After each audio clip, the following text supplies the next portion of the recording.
ಇಲ್ಲಿಂದ ರೈತರು ಸುಮಾರು ಜನ ತಗೊಂಡು ಹೋಗ್ತಾರೆ. ಇದನ್ನ ತಗೊಂಡು ಇಳುವರಿನೂ ಒಳ್ಳೆ ಚೆನ್ನಾಗಿ ಬಂದೈತೆ ಅಂತ ನಮ್ದು ಹೇಳ್ಯಾರ.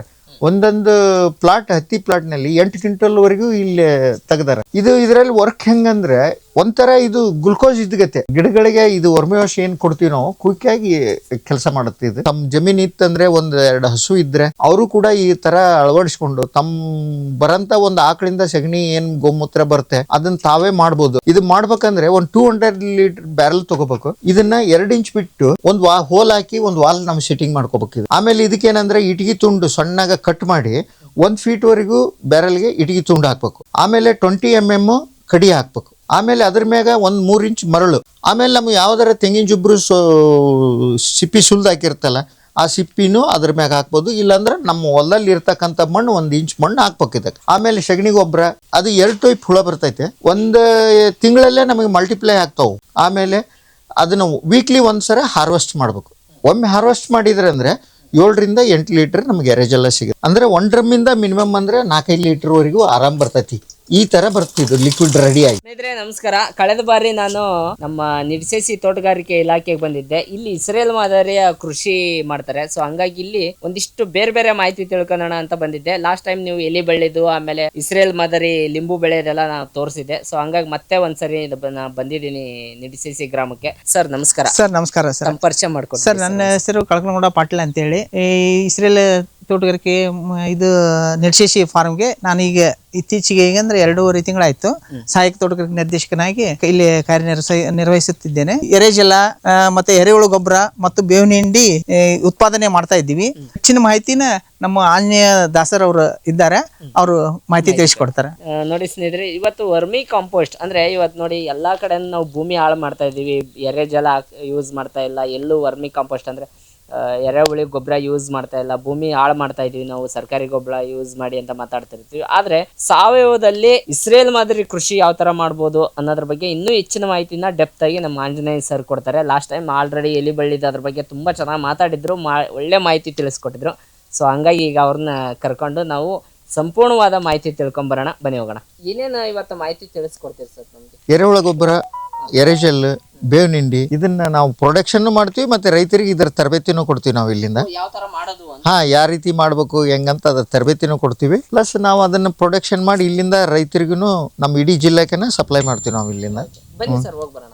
ಬನ್ನಿ ಸರ್, ಹೇಳಿ ಸರ್ ಇದ್ರ ಬಗ್ಗೆ. ಫಸ್ಟ್ ನಾನೀಗ ಎರೆಜೆಲ್ ಬಗ್ಗೆ ಹೇಳ್ಕೊಡ್ತೀನಿ. ಎರೆಜೆಲ್ ಅಂದ್ರೆ ವರ್ಮಿ ವಾಶ್. ವರ್ಮಿ ವಾಶ್ ಏನಂದ್ರೆ ಎರೆ ಉಳಿದ ಬಾಡಿಯಿಂದ ವಾಶ್ ಆಗಿ ಬಂದಂತದ ವರ್ಮಿ ವಾಶ್. ಅದ್ರ ಮ್ಯಾಗ ಒಂದು ಲಿಕ್ವಿಡ್ ಮಾಪಿಕ್ ಜೆಲ್ ಟೈಪ್ ಬರ್ತೈತಿ ಹುಳುಗಳ ಮೇಲೆ. ಹೆಂಗಂದ್ರೆ ಈ ಟೈಪ್ ಹುಳ ಇರ್ತೈತೆ, ಈ ಟೈಪ್ ಹುಳ. ಈ ಹುಳದ ಮೇಲೆ ಬಾಡಿ ಜೆಲ್ ಮಾಪಿಕ್ ಬರುತ್ತೆ. ಇದು ಏನಂದ್ರೆ ಇದು ಮಾಡೋ ವಿಧಾನ ಹೇಳ್ತೀನಿ. ಈ ಜೆಲ್ ಇಂದ ಈ ವಾಶ್ ಇಂದ ಇದು ಬಾಡಿ ವಾಶ್ ಆಗಿ ಏನ್ ಬರುತ್ತೆ ಅದೇ ವರ್ಮಿ ವಾಶ್. ಇದು ಸ್ಪ್ರೇನು ಮಾಡಕ್ ಬರ್ತೈತೆ, ಈ ಹನಿ ನೀರಾವರಿ ಡ್ರಿಪ್ಗೂ ಬಿಡಕ್ ಬರ್ತೈತೆ. ಯಾಕಂದ್ರೆ ಇದ್ರಲ್ಲಿ ಒಳಗೆ ಏನ್ ಇರ್ತೈತೆ ಅಂದ್ರೆ ನೋಡ್ರಿ, ಭೂಮಿ pH, EC, ಸಾರ್ವಜನಿಕ, ರಂಜಕ, ಮ್ಯಾಗ್ನೀಷಿಯಮ್, ಈ ಜಿಂಕು, ಇಷ್ಟೆಲ್ಲ ನಮ್ ಲ್ಯಾಬ್ ರಿಪೋರ್ಟ್ ಇದು. ಈ ತರ ಇದರಲ್ಲೇ ನಾವು ಸ್ಪ್ರೇ ಮಾಡ್ಬೇಕಾದ್ರೆ 1:3 ಸ್ಪ್ರೇ ಮಾಡ್ಬೇಕು. ₹1 3ನೇ ಭಾಗ ನೀರು, 4ನೇ ಭಾಗ ವರ್ಮಿ ವಾಶ್ ಹಾಕಿ ಸ್ಪ್ರೇ ಮಾಡ್ಬೇಕು. ನಾವು ಹನಿ ನೀರಾವರಿ ಡ್ರಿಪ್ ಬಿಡ್ತೀನಿ ಅಂದ್ರೆ 1 ಎಕರೆಗೆ 20 ಲೀಟರ್ ವರೆಗೂ ನೀವು ಡ್ರಿಪ್ ಇಡ್ಬೋದು. ಫಸ್ಟ್ ಸ್ಟಾರ್ಟಿಂಗ್ನೇ ಡ್ರಿಪ್ ಚಾಲು ಮಾಡ್ಬೇಕು. ಎಲ್ಲ ನೀರ್ ಕಂಪ್ಲೀಟ್ ಎಲ್ಲ ಸರ್ಕ್ಯುಲೇಟ್ ಆದ್ಮೇಲೆ, ನೀರೆಲ್ಲ ಸರ್ಕ್ಯುಲೇಟ್ ಆದ್ಮೇಲೆ ಇದನ್ನ ನಿಮ್ಮ ವೆಂಚುರಿಯಿಂದ ಡ್ರಿಪ್ ಮುಖಾಂತರ ಬಿಡ್ತೀನಿ ಅಂದ್ರೆ ವೆಂಚುರಿಯಿಂದ ಡೈರೆಕ್ಟ್ನು ಬಿಡ್ಬೋದು. ಇಲ್ಲ ವೆಂಚುರಿ ಸಿಸ್ಟಮ್ ಇಲ್ಲ ಅಂದ್ರೂ ಅದು ಎಷ್ಟಿರುತ್ತೆ ಅನ್ನೋ ಒಂದು 200 ಲೀಟರ್ಗೆ ಹಾಕಿ ಅದನ್ನ ಎಲ್ಲ ಗಿಡಕ್ಕೂ ಡೆಂಚಿಂಗ್ ಮಾಡ್ಬೋದು. ಇದು ರೈತರಿಗೆ ಈಗ ದಾಳಂಬೆ, ಪಪ್ಪಾಳೆ, ಈ ಸೀಡ್ಸ್ ಪ್ಲಾಟು ಮಾಡ್ತಾರಲ್ಲ ಇಲ್ಲೆಲ್ಲ, ಈ ಕಾಟನ್ ಸೀಡ್ಸ್ ಮಾಡಿದ್ರು ಇವರೆಲ್ಲ. ಇಲ್ಲಿಂದ ರೈತರು ಸುಮಾರು ಜನ ತಗೊಂಡು ಹೋಗ್ತಾರೆ. ಇದನ್ನ ತಗೊಂಡು ಇಳುವರಿನೂ ಒಳ್ಳೆ ಚೆನ್ನಾಗಿ ಬಂದೈತೆ ಅಂತ ನಮ್ದು ಹೇಳ್ಯಾರ. ಒಂದೊಂದು ಪ್ಲಾಟ್ ಹತ್ತಿ ಪ್ಲಾಟ್ ನಲ್ಲಿ 8 ಕ್ವಿಂಟಲ್ ವರೆಗೂ ಇಲ್ಲಿ ತೆಗ್ದಾರ ಒಂದು ಸೀಡ್ಸ್. ಸರ್, ಇದು ಇದರಲ್ಲಿ ವರ್ಕ್ ಹೆಂಗಂದ್ರೆ ಒಂಥರ ಇದು ಗ್ಲುಕೋಸ್ ಇದ್ಗತ್ತೆ. ಅಂದ್ರೆ ಜಲ್ದಿ ಕ್ವಿಕ್ ಇದಕ್ಕ ಗಿಡಗಳಿಗೆ ಇದು ವರ್ಮಿ ವಾಶ್ ಏನ್ ಕೊಡ್ತೀವಿ ನಾವು ಕ್ವಿಕ್ ಆಗಿ ಕೆಲಸ ಮಾಡುತ್ತೆ. ಇದು ವರ್ಮಿ ವಾಶ್ ನಾವು ಯಾವುದೇ ರಾಸಾಯನಿಕ ಗೊಬ್ಬರ ಬಳಸಂಗಿಲ್ಲ. ಇದು ಸಾವಯವದಾಗ ಇದ್ದಕ್ಕ ಈ ಎರೆಹುಳು ಜಲ ರೈತರು ಈಗ ಸಾಕಷ್ಟು ಜನ ಸರ್ಕಾರಿ ಗೊಬ್ಬರವನ್ನು ಮುಕ್ತ ಮಾಡಿ ಈಗ ಸಾವಯವ ಬಳಸ್ಬೇಕಂತ ಎಲ್ಲರೂ ಬಿತ್ತನೆ ಸಹಿತ ಇನ್ನು ಎರೆಹುಳ ಗೊಬ್ಬರನ ಬಿತ್ತನೆ ಮಾಡ್ಲಿಕ್ಕೆ ಚಾಲು ಮಾಡ್ಯಾರ ಈಗ. ಅದೇ ರೀತಿ ಈಗ ರೈತರು ಇದೇ ತರ ತಮ್ಮ ಜಮೀನ್ ಇತ್ತಂದ್ರೆ 1-2 ಹಸು ಇದ್ರೆ ಅವರು ಕೂಡ ಈ ತರ ಅಳವಡಿಸ್ಕೊಂಡು ತಮ್ಮ ಬರಂತ ಒಂದು ಆಕಳಿಂದ ಸಗಣಿ ಏನ್ ಗೋಮೂತ್ರ ಬರುತ್ತೆ ಅದನ್ನ ತಾವೇ ಮಾಡ್ಬೋದು. ನಾ ಹೇಳ್ತೀನಿ ಎರೆಹುಳ ಗೊಬ್ಬರ ಬಗ್ಗೆ ಇದನ್ನು ಹೆಂಗ್ ಮಾಡ್ಬೇಕು ಅನ್ನೋದು ಹೇಳ್ತೀನಿ. ಇದು ಮಾಡ್ಬೇಕಂದ್ರೆ 200 ಲೀಟರ್ ಬ್ಯಾರಲ್ ತಗೋಬೇಕು. ಇದ್ರೊಳಗೆ ಇರ್ತಕ್ಕಂಥ ಕೆಮಿಕಲ್ ಎಲ್ಲ ಕ್ಲೀನ್ ಆಗಿ ತೊಳೆದಾಕ್ಬೇಕು. ಇದನ್ನ ತೊಳೆದಾಕಿ ಆಮೇಲೆ ಆಕಳ ಗಂಜಲದಿಂದನ ಒಂದ್ಸಲ ತೊಳಿಬೇಕು. ಡ್ರಮ್ ಕ್ಲೀನ್ ಆದ್ಮೇಲೆ ಇದನ್ನ 2 ಇಂಚ್ ಬಿಟ್ಟು ಒಂದು ಹೋಲ್ ಹಾಕಿ ಒಂದು ವಾಲ್ ನಾವು ಸೆಟ್ಟಿಂಗ್ ಮಾಡ್ಕೋಬೇಕು. ಇದಕ್ಕೆ ಅದು ಬ್ಲಾಕ್ ಆಗಬಾರ್ದನಕ್ಕೆ ಒಳಗಡೆ ಸೈಡು ಸಿಂಕ್ ಇದನ್ನ ಕುಂದಿರ್ಸ್ಕೊಂಡು ಸೋಸ್ ಬರಂಗ್ ಮಾಡ್ಬೇಕು. ಆಮೇಲೆ ಇದಕ್ಕೇನಂದ್ರೆ ಇಟ್ಗಿ ತುಂಡು ಸಣ್ಣಗ ಕಟ್ ಮಾಡಿ 1 ಫೀಟ್ವರೆಗೂ ಬ್ಯಾರಲ್ಗೆ ಇಟ್ಗಿ ತುಂಡು ಹಾಕ್ಬೇಕು. ಆಮೇಲೆ 20 mm ಕಡಿ ಹಾಕ್ಬೇಕು. ಆಮೇಲೆ ಅದ್ರ ಮ್ಯಾಗ 3 ಇಂಚ್ ಮರಳು. ಆಮೇಲೆ ನಮ್ಗೆ ಯಾವ್ದಾರ ತೆಂಗಿನ ಜುಬ್ರು ಸಿಪ್ಪಿ ಸುಲ್ದು ಹಾಕಿರ್ತಲ್ಲ ಆ ಸಿಪ್ಪಿನೂ ಅದ್ರ ಮ್ಯಾಗ ಹಾಕ್ಬೋದು. ಇಲ್ಲಾಂದ್ರೆ ನಮ್ಮ ಹೊಲದಲ್ಲಿ ಇರ್ತಕ್ಕಂಥ ಮಣ್ಣು 1 ಇಂಚ್ ಮಣ್ಣು ಹಾಕ್ಬೇಕು ಇದಕ್ಕೆ. ಆಮೇಲೆ ಸಗಣಿ ಗೊಬ್ಬರ ನಮ್ದೇನು ಕಳ್ತಂತ ಹುಲ್ಲು ಇದನ್ನ ಒಂದ್ಸರ ತುಂಬಿಸ್ಬಿಡ್ಬೇಕು. ತುಂಬಿಸಿ ಒಂದ್ಸರ ಇದಕ್ಕೆ 8-10 ಲೀಟರ್ ನೀರು ಕೊಟ್ಟು 1-2 ದಿನ ಬಿಡ್ಬೇಕು. ಇದನ್ನ 2 ದಿನ ಯಾಕೆ ಬಿಡ್ಬೇಕಂದ್ರೆ ಗೊಬ್ಬರ ಬಿಸಿ ಇರ್ತೈತೆ, ಸುಡ್ತಿರ್ತೈತೆ. ಅದು ಕೂಲ್ ಆದ್ಮ್ಯಾಗ ಆ ನೀರು ತೆಗೆದ್ಬಿಟ್ಟು ಮಿನಿಮಮ್ 1 ಬ್ಯಾರಲ್ಗೆ 5 kg ಹುಳ ಬಿಡ್ಬೇಕು. ಇದಕ್ಕೆ ಅದು 2 ಟೈಪ್ ಹುಳ ಬರ್ತೈತೆ. ಒಂದು ಆಫ್ರಿಕನ್ ಡೇ, ಒಂದು ಆಫ್ರಿಕನ್ ನೈಟ್ ಅಂತ. ಅದು ಒಂದು ದಪ್ಪ ಉದ್ದ ಇರುತ್ತೆ, ಒಂದು ತಿಳುವಾಗ ಉದ್ದ ಇರುತ್ತೆ, ಒಂದು ದಪ್ಪ ಇರುತ್ತೆ. ಇವು 2 ಹುಳಗಳನ್ನ ಇದ್ರ ಮಿಕ್ಸ್ ಮಾಡಿದ್ರೆ ನಾವು 5 kg ಬಿಟ್ಟಿದ್ದು 1 ತಿಂಗಳಲ್ಲೇ ನಮಗೆ ಮಲ್ಟಿಪ್ಲೈ ಆಗ್ತಾವು ಹುಳ. ಡಬಲ್ ಆಗ್ತಾವ. ಅದು ಡಬಲ್ ಆಗ್ತಾವ. ಇದನ್ನ ಹೆಂಗಂದ್ರೆ ಕೂಲ್ ಆದ್ಮೇಲೆ ನೀರ್ ತೆಗದ್ಮ್ಯಾಗ ಹುಳ ಬಿಡ್ಬೇಕಾದ್ರೆ ನೀರ್ ತೆಗೆದು ಹುಳ ಬಿಟ್ಟಿರ್ತೀವಿ. ಡೈಲಿ ಇದಕ್ಕೆ ಕ್ಲೈಮೇಟ್ ಟೆಂಪರೇಚರ್ ನೋಡ್ಕೋಬೇಕು. ಟೆಂಪ್ರೇಚರ್ ನೋಡ್ಕೊಂಡು ಅತಿ ಜಾಸ್ತಿ ಬಿಸಿಲಾದ್ರೆ ಇದಾದ್ರೆ ಅದ್ರ ತಕ್ಕಂಗೆ ನಾವು ನೋಡ್ಬೇಕು. ಬೇಸಿಗೆಗೆಲ್ಲ ನಾವು ಇದಕ್ಕೆ ಜೆಟ್ ಹಾಕಿಬಿಟ್ಟಿರ್ತೀವಿ ಇದಕ್ಕೆ ಕೂಲ್ ಆಗಲಿ ಅಂತ. ಯಾವಾಗಲೂ ಅದನ್ನ ನಾವು ಸ್ಪ್ರೇಯರಿಂದನೂ ನಾವು ಇದರಿಂದನೂ ನೀರು ಹೊಡ್ಕೋಬೋದು. ನಾವು ಶವರಿಂದನೂ ಹೊಡ್ಕೊಂಡು ಇದನ್ನ ಡೈಲಿ ಒಂದು ಮಿನಿಮಮ್ 2-3 ಲೀಟರ್ ನೀರು ಹಾಕಬೇಕು. ಆಮೇಲೆ ಅದನ್ನು ವೀಕ್ಲಿ ಒಂದ್ಸರ ಹಾರ್ವೆಸ್ಟ್ ಮಾಡಬೇಕು. ಒಮ್ಮೆ ಹಾರ್ವೆಸ್ಟ್ ಮಾಡಿದ್ರೆ ಅಂದರೆ 7-8 ಲೀಟರ್ ನಮಗೆ ಎರೆಜೆಲ್ಲ ಸಿಗುತ್ತೆ. ಅದು ಹೆಂಗ್ ಬರ್ತಂದ್ರೆ ನಾ ತೋರಿಸ್ತೀನಿ. ಅಂದ್ರೆ 1 ಡ್ರಮ್ಮಿಂದ ಮಿನಿಮಮ್ ಅಂದ್ರೆ 4-5 ಲೀಟರ್ ವರೆಗೂ ಆರಾಮ್ ಬರ್ತೈತಿ. ಈ ತರ ಬರ್ತಿದ್ದು ಲಿಕ್ವಿಡ್ ರೆಡಿ ಆಗಿ. ಈಗ ನಾವು ನಿನ್ನೆನ ಹಾರ್ವೆಸ್ಟ್ ಮಾಡಿವಿ, ಹಂಗಾಗಿ ಬಿಲ್ಕುಲ್ ಏಕ್ದಮ್ ಡ್ರೈ ಬರ್ಬೇಕಿದು. ಈ ತರ ಇದ್ರಾಗ ಯಾವ್ದು ತರ ನಾವು ಸ್ಮೆಲ್ ನೋಡಿದ್ರೆ ಯಾವ್ದು ತರ ಆಕಳು ಗೋಮೂತ್ರ ತರ ಆ ತರ ಸ್ಮೆಲ್ ಇರಬಾರ್ದು.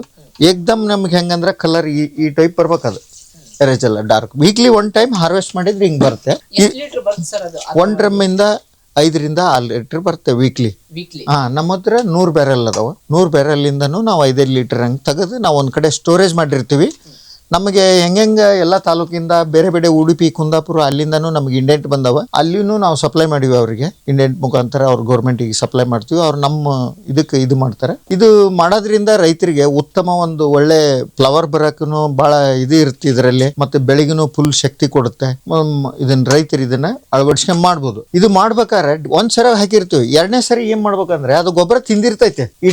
ಈ ತರ ತಿಂದಿರ್ತೈತೆ ಮೇಲ್ಗಡೆ. ಮಿನಿಮಮ್ ನಮಗೆ ಒಂದು ಎಷ್ಟಂದ್ರೆ ಒಂದು 3 ಇಂಚ್ವರೆಗೂ ತಿಂದೈತೆ ಅಂದ್ರೆ ತಿಂದಿರ ಗೊಬ್ಬರ ಎಲ್ಲ ನಾವು ಒಂದ್ ಸೈಡ್ ಈ ಕುಟ್ರಿ ಮಾಡ್ಬೇಕು. ಹಿಂಗೆ ಈ ಸೈಡ್ ಕುಟ್ರಿ ಮಾಡಿಬಿಟ್ಟು ಈ ಸೈಡ್ ನಾವು ಏನ್ ಮಾಡ್ಬೇಕಂದ್ರೆ ಹಸಿ ಸಗಣಿ ತುಂಬಿಸ್ಬೇಕು. ಹಸಿ ಸಗಣಿ ತುಂಬಿಸಿರಿ ಇದ್ರಾಗ ಇರ್ತಕ್ಕಂಥ ಹುಳ ಆ ಸಗಣಿಗೆ ಹೋಗ್ತಾವ. ಆಮೇಲೆ ಈಗ ಹಾರ್ವೆಸ್ಟ್ ಮಾಡಿ ತೆಗೆದು ಮತ್ತೆ ನಾವು ಬೇರೆ ಕಡೆ ಗೊಬ್ಬರ ಹಾಕೋಬಹುದು. ಮತ್ತೆ ಈ ಜಾಗಕ್ಕೆ ಸಗಣಿ ಪ್ಯಾಕ್ ಮಾಡ್ಬೇಕು. ಅದನ್ನ ನೋಡ್ಕೊಂತ ಇರ್ಬೇಕು. ನಾವು ಪೂರಾ ಆಳ್ವರೆಗೂ ತಿನ್ನಕ್ ಬಿಡಬಾರ್ದು. ಮಿನಿಮಮ್ ಒಂದು 2-3 ಬಾಳ ಅಂದ್ರೆ 4 ಇಂಚ್ವರೆಗೂ ತಿನ್ನಕ್ ಬಿಟ್ಟು ಆಮೇಲೆ ಇದನ್ನ ಮಾಡ್ಬೇಕು. ಇದನ್ನ ಹಾರ್ವೆಸ್ಟ್ ಮಾಡೋದು. ಇದನ್ನೇ ನಾವು ಎರೆಹುಳ ಗೊಬ್ಬರಕ್ಕೆ ಅಲ್ಲಿ ಯೂಸನ್ನು ಮಾಡ್ಕೊಂತೀವಿ. ಇದ್ರಾಗ ಏನಂದ್ರೆ ಮೇನ್ ಸುತ್ತಲೂ ನಮಗೆ ಇಲಿಗಳ ಕಾಟ, ಇರಿವಿ ಬರ್ಲಾರ್ದಂಗೆ ಇದನ್ನ ನೋಡ್ಕೋಬೇಕು. ಇದನ್ನ ಮಾಡ್ಬೇಕಂದ್ರೆ ಇದು ತಿನ್ನೋದು ಯಾವಾಗಂದ್ರೆ ಈ ಸೆಡ್ ಮಾಡಿದ್ವಿ ನೋಡಿ ನಾವು ಹಿಂಗೆಲ್ಲ ಬ್ಲ್ಯಾಕ್ ಹಿಂಗ ಡಾರ್ಕ್ ಕಲರ್ ಇರ್ಬೇಕು. ಇದು ಅಂದ್ರೆ ಇದಕ್ಕೆ ಹುಳ ಮೇಲಿಕ್ಕೆ ಅದಕ್ಕಾಗತ್ತೆ. ಬೆಳಕಿನಾಗಾದ್ರೆ ಹುಳಗಳು ಮೇಯಕ್ ಬರೋದಿಲ್ಲ. ಹಿಂಗೆ ಡಾರ್ಕ್ ತರ ಕಲರ್ ಇರ್ಬೇಕು. ಈ ತರನು ರೈತರು ತಮ್ಮ ಹೊಲದಾಗ ಅಳವಡಿಸ್ಕೊಂಡ್ರೆ ತಮ್ಮ ಜಮೀನಿಗೆ ಅದನ್ನ ಉಪಯೋಗಿಸ್ಕೊಂಡ್ರೆ ಭಾಳ ಅನುಕೂಲ ಐತಿ. ಇವತ್ತು ಸಾವಯವ ಎಲ್ಲರೂ ಭಾಳ ಒತ್ತು ಕೊಡ್ತಾ ಇದ್ದಾರೆ. ಹಂಗೆ ರಾಸಾಯನಿಕ ಮುಕ್ತ ಮಾಡಿ ಸಾವಯವನ್ನ ಮಾಡ್ಬೋದು. ಅದು 2 ಹುಳ ಇದ್ರನ್ನ ಅವು ಸಂತಾನೋತ್ಪತ್ತಿ ಮಲ್ಟಿಪ್ಲೈ ಆಗ್ತಾವ. ಹುಳಗಳು ಸಿಂಗಲ್ ಒಂದೇ ಬಿಟ್ರೆ ಅಂದ್ರೆ ಹುಳ ಉತ್ಪತ್ತಿ ಭಾಳ ಕಡಿಮೆ. ಅದು 2 ಸೇರೆ ಬಿಟ್ರೆ ನಮಗೆ ಹುಳ ಜಾಸ್ತಿ ಮಲ್ಟಿಪ್ಲೈ. ನಾವು ಒಂದು ಕಡೆ ಬೆರಲಿ ಬಿಟ್ಟು ನೋಡಿದ್ವಿ, ಆದ್ರೆ ಮಲ್ಟಿಪ್ಲೈನೇ ಆಗ್ಲಿಲ್ಲ ಜಾಸ್ತಿ. 2 ಸೇರಿಸ್ಬಿಟ್ಟ ಮ್ಯಾಗ ಒಂದರಾಗ ಆಗಿದ್ದು. ಸರ್ ಈಗ ಎಷ್ಟು ದಿನಕ್ಕೊಂದ್ಸರಿ ಈ ಗೊಬ್ಬರ ವಾಪಸ್ ರಿಟರ್ನ್ ತೆಗಿತೀರಿ ಇದ್ರಂದ್ರೆ? ಅಂದ್ರೆ ಪೂರಾ ಕಂಪ್ಲೀಟ್ ತೆಗಿಯಂಗಿಲ್ಲ. ಒನ್ ಟೈಮ್ ಮಾಡಿದ್ರೆ ಇದು ಫುಲ್ ಫಿಕ್ಸ್. ಇದು ಅದು ಗೊಬ್ಬರ ತಿನ್ನಾಕ ನೋಡ್ಕೊಂತ ಇರ್ಬೇಕು ನಾವು ಇದನ್ನ. 2 ದಿನ ಈಗ ಹಿಂಗಿರ್ತ ನೋಡ್ರಿ. ಈಗ ಇದೆಲ್ಲ ತಿಂದಿತ್ತಂದ್ರೆ ಈ ತರ ಗೊಬ್ಬರ ಮೇಲ್ಗಡೆ ತಿಂದ್ಬಿಟ್ಟು ಈ ತರ ಆಗಿರ್ತದೆ, ಚಾಪುಡಿ ತರ ಇರ್ತದೆ ಈ ಗೊಬ್ಬರ. ಇದು ಎಲ್ಲೆಲ್ವರೆಗೆ ತಿಂದಿರ್ತ ಒಂದ್ ಸೈಡ್ ಹಿಂಗ್ ಕುಟ್ರಿ ಮಾಡ್ಕೊಂಡ್ಬಿಡೋದು. ಹಿಂಗ್ ಕುಟ್ರಿ ಮಾಡ್ಕೊಂಡು ಈ ಜಾಗ ಸಗಣಿ ತುಂಬಿಸೋದು. ಇದ್ರಾಗ ಇದ್ದಂತ ಹುಳ ಇದಕ್ಕೆ ಹೋಗುತ್ತೆ. ಮತ್ತೆ ಆಮೇಲೆ ಏನ್ ಮಾಡ್ಬೇಕು, ಇದಕ್ಕೆ ಸಗಣಿ ತುಂಬಿಸಿ ರೊಟೇಷನ್ ನಮ್ ಡೈಲಿ ಕಂಟಿನ್ಯೂ ಇದೇ ತರ ಇರಬೇಕು. ವೀಕ್ಲಿ ಒಂದ್ಸರ ಹಾರ್ವೆಸ್ಟ್ ಮಾಡ್ಬೇಕು. ಇದನ್ನ ನಾವು ರೈತರಿಗಾಗಿ ಏನ್ ಮಾಡ್ತೀವಿ, ನಮ್ ಕಡಿಮೆ ದರದಲ್ಲಿ 40 ರೂಪಾಯಿ ಲೀಟರ್ ಕೊಡ್ತಾ ಇದ್ವಿ. ಇದನ್ನ 1 ಲೀಟರ್ ರೈತರಿಗಾಗಿ 40 ರೂಪಾಯಿ ಮಾಡಿದ್ವಿ. ಎರೆಹುಳ ಗೊಬ್ಬರದಂತೂ ಅದು ಅಲ್ಲಿ ಹೇಳ್ಕೊಡ್ತೀನಿ ನಾನು. ಸರ್ ರೈತರಿಗೆ ಕಾಮನ್ ಆಗಿ ಈಗ ನಾನು ಸಣ್ಣ ರೈತ ಇದೀನಿ, ನಂದು 2 ಎಕರೆ ಐತೆ ಅಂತಂದ್ರ ಎಷ್ಟು ಬ್ಯಾರಲ್ ಮಾಡ್ಕೊಂಡ್ರೆ ಸಾಕಾಗುತ್ತೆ ಸರ್ ಇದು? ನೋಡ್ರಿ, ಇದಕ್ ಮಾಡ್ಬೇಕಂದ್ರೆ ಫಸ್ಟ್ ಹಸು, ಇದಕ್ ಪಕ್ಕ ಜವಾರಿ ಹಸು ಬೇಕು. ನೀವು ಜರ್ಸಿ ನಮ್ಮ 20 ಗಿರ್ ಹಾಕಳದವ್. ಇದ್ರ ಸಂಬಂಧ ನಾವು 20 ಗಿರ್ ಹಾಕಳ ಸಾಕಿದ್ವಿ. ಅದರದೇ ಗಂಜಲ, ಅದರದೇ ಸಗಣಿಗೋಸ್ಕರ ಸಾಕಿದ್ವಿ. ನೀವು ಇದನ್ನ ಯಾರೇ ಮಾಡ್ಬೇಕಂದ್ರು ಜರ್ಸಿ ಹಾಕಳದ್ದು ಅದು ಬರಂಗಿಲ್ಲ. ಪಕ್ಕ ಜವಾರಿ ಇರ್ಬೇಕು, ಒಂದು ಇಲ್ಲ ಗಿರ್ ಇರ್ಬೇಕು. ಒಂದು 2 ಬ್ಯಾರಲ್, ಒಂದು ಹಸು ಕಟ್ಟಿಗೆಂದು 2 ಬ್ಯಾರಲ್ ಮಾಡಿದ್ನಂದ್ರೆ ತನ್ನ 5 ಎಕರೆಕ್ ಆಗಷ್ಟು ಎರೆಹುಳ ಗೊಬ್ಬರ ಎರೆಜಲು ತಾನು ಮಾಡ್ಕೋಬಹುದು ರೈತ. ನೋಡ್ರಿ, ಹುಳ ಸಂಖ್ಯೆ ನಮ್ಗೆ ಹೆಂಗ್ ಕಂಡು ಹಿಡಿಬೇಕಂದ್ರೆ, ಯಾವ ಬ್ಯಾರಲ್ನಲ್ಲಿ ಜಲ್ದಿ ನಾವು ಗೊಬ್ಬರ ಹಾಕಿದ್ಮ್ಯಾಗ ಕ್ವಿಕ್ ತಿಂದಿರ್ತಾವ ಅದ್ರಾಗ ಹುಳಗಳ ಸಂಖ್ಯೆ ಜಾಸ್ತಿ ಅದಾವ. ಯಾವ ಬ್ಯಾರಲ್ನಾಗ ಒಂದ್ ಸ್ವಲ್ಪ ತಿಂದಿರಗಲ್ಲ, ಇದು ತಿಂದಿಲ್ಲ ನೋಡ್ರಿ. ಇದ್ರಾಗ ಹುಳಗಳ ಸಂಖ್ಯೆ ಕಮ್ಮಿ ಅದಾವ. ಹುಳ ಇರ್ತಾವ, ಅದ್ರ ಸಂಖ್ಯೆಗಳು ಕಡಿಮೆ ಇರ್ತಾವ. ಅವಾಗ ನಾವೇನ್ ಮಾಡ್ಬೇಕು, ನೆಕ್ಸ್ಟ್ ಯಾವ ಬ್ಯಾರಲ್ನಾಗ ಹುಳ ಜಾಸ್ತಿ ಇರ್ತಾವಲ್ಲ ಅದರಿಂದ ಒಂದಿಷ್ಟು ತೆಗೆದು ಇದಕ್ಕೆ ಹಾಕ್ಬೇಕು. ಅಂದ್ರೆ ಕಂಟಿನ್ಯೂ ರೊಟೇಷನ್ ಇಟ್ಕೋಬೇಕು. ಇದನ್ನ ಜಾಸ್ತಿ ನೀರು ಹೊಡಿದ್ರಂದ್ರೆ ಹುಳಗಳು ಸಾಯ್ತಾವ. ಏನು ಸುತ್ತಲೂ ಯಾವುದು ಇಲಿ ಇರಿಬಿ ಬರ್ಲಾರ್ದಂಗೆ ನೋಡ್ಕೋಬೇಕು. ಅಂದ್ರೆ ಟೆಂಪ್ರೇಚರ್ ನೋಡ್ಬೇಕು. ಏನೋ ಮಾಡಿಟ್ಟೆ ಹೊಲ್ದಾಗ ಒಂದು ಗಿಡ ಇಟ್ಟೆ ಹೋದೆ ಅಂದ್ರೆ ಆಗೋದಿಲ್ಲ. ಇದನ್ನ ಮಾಡ್ಬೇಕಾದ್ರೆ ಭಾಳ ನೋಡ್ಕೊಂಡು ಮಾಡಬೇಕು.